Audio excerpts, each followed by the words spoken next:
সালাসা জুমাইন তাহাউনান, গাফলতি করে টানা 3টা জুমা যে ব্যক্তি মিস করলো, তবা আল্লাহু ফি কলবিহি, রব্বুল আলামিন ওই লোকটার অন্তরের মধ্যে মোহর মেরে দেয়। ওয়া কুতিবা ফি জুমরাতিল মুনাফিকিন, মুনাফিকদের খাতায় তার নাম তুলে দেয়। 3টা জুমা যদি কেউ মিস করে, 2টা পানিশমেন্ট। এক হচ্ছে তবা আল্লাহু ফি কলবি, আল্লাহ অন্তরে মোহর মেরে দেয়। ভালো কথা ভাল লাগে না, নামাজ ভাল লাগে না, আজান ভাল লাগে না, ইসলাম ভাল লাগে না, শুধু মৌজ মাস্তি ভাল লাগে, গান বাজনা ভাল লাগে, এরকম আছে না নাই? জুমার নামাজে যায় না। আরেকটা হলো কুতিবা মিনাল মুনাফিকিন, মুনাফিকদের খাতায় নাম তুলে দেয়। আল্লাহ হেফাজত করো। আরো জোরে পড়েন আমিন। জুমার দিন আগে আগে মসজিদে আসবেন, সবাই রাজি? আসেন, আল্লাহ জুমার ব্যাপারে কি ওয়াজ আমাদেরকে করলেন আমরা শুনি। শুনতে রাজি?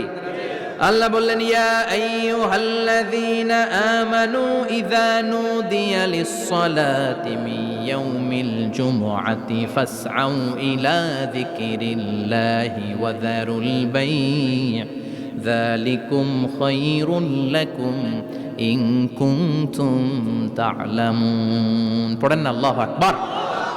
আল্লাহ বললেন, ও আমার মুমিন বান্দারা শোনো শোনো। আপনাদেরকে অ্যাড্রেস করে আল্লাহ বলছেন, ও আমার মুমিন বান্দারা শোনো, ইযা নুদিয়া লিস-সালাতি মিন ইয়াউমিল জুমআ, জুমার নামাজের আযান যখন দেয়া হয়, ফাসআউ ইলা যিকরিল্লাহ, আল্লাহর স্মরণে তোমরা ধাবিত হও। ওয়া যারুল বাই', কেনা বেচা বন্ধ করে দাও। যালিকুম খায়রুল লাকুম ইন কুনতুম তা'লামুন, এটাই তোমাদের জন্য কল্যাণ যদি তোমরা বুঝতে পারো। জুমার নামাজের আজান যখন হয়, ফাসআউ ইলা যিকরিল্লাহ, আল্লাহর স্মরণে তোমরা বের হয়ে যাও। আল্লাহু আকবার। ফাসআউ ইলা যিকরিল্লাহ ইযা নুদিয়া লিস-সালামি ইয়াউমিল জুমআ, জুমার নামাজের আজান যখন দেয়া হয় বের হয়ে যাও, তখন কোনো কাজ রাখা যাবে না। এই আজান দ্বারা উদ্দেশ্য হচ্ছে খতিব সাহেব খুতবা দেওয়ার জন্য মিম্বারে বসলে যে আজানটা দেয়া হয়, এই আজান। কথা বুঝতে পেরেছেন? কিন্তু দুর্ভাগ্যজনক হলেও সত্য, আমাদের বাংলাদেশে এই আজানটা কেন যেন মুয়াজ্জিন ভাইরা ইমাম সাহেবের সামনে এসে আস্তে আস্তে দেয়, ছোট ছোট করে ইমাম সাহেবের মুখের উপরে দেয়, মাইকে দেয় না। এটা পাইছে কই? এটা যে কোত্থেকে ঢুকছে এক আল্লাহই ভালো জানে। আজান মানে অ্যানাউন্সমেন্ট। আজান মানে কি? কথা বলেন। অ্যানাউন্সমেন্ট কি জোরে হবে না আস্তে? তো সব আজান মাইকে এত সাউন্ড করে, এই আজানটা ইমাম সাহেবের মুখের সামনে এসে ছোট ছোট করে কেন দেয়?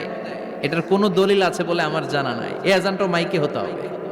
আমি পৃথিবীর যত দেশ ঘুরেছি, অনেক বড় বড় মসজিদে আমি জুমার সালাত করেছি, সব জায়গায় মক্কাতুল মুকাররমা সহ মসজিদে নববী সহ সব জায়গায় খতিব সাহেব জুমার মিম্বারে বসার পরে যে আজানটা দেয়া হয়, এটাও অন্যান্য আজানের মতো মাইকে দেয়া হয়। আল্লাহ বললেন, ইযা নুদিয়া লিস-সালামি ইয়াউমিল জুমআ, জুমার দিনের আজান যখন দেয়া হয়, এই আজান দ্বারা উদ্দেশ্য হচ্ছে খতিব বসলে যে আজান 12:30 12:15 দিকে যে আজান, এই আজান উদ্দেশ্য নয়। বিশ্বনবীর সময়ে এই 12:30 12:15 দিকে যে আজান ছিল, এটা ছিল না। বিশ্বনবীর সময় ছিল না, আবু বকরের সময় ছিল না, সাইয়েদনা ওমর ফারুকের সময় ছিল না। এটা চালু হয়েছে সাইয়েদনা উসমান যুন্নুরাইনের সময়। তখন মদিনাতে মানুষের সংখ্যা অনেক বেড়ে গিয়েছে, লোকজন আর জায়গা হয় না, মুসল্লিতে ঠাসাঠাসি। উনি ঘোষণা দিলেন, সুকে জাওরা, জাওরা নামক বিশাল একটা বাজার আছে, ঘোষণা দিলেন এখন থেকে ওই জায়গায় জুমার নামাজ হবে। মানুষ যেন আগ থেকে প্রস্তুতি নিয়ে আসতে পারে, এজন্য জাওরা নামক বাজারে উনি আর একটা আজান দেওয়ার প্রচলন করলেন। সুবহানাল্লাহ।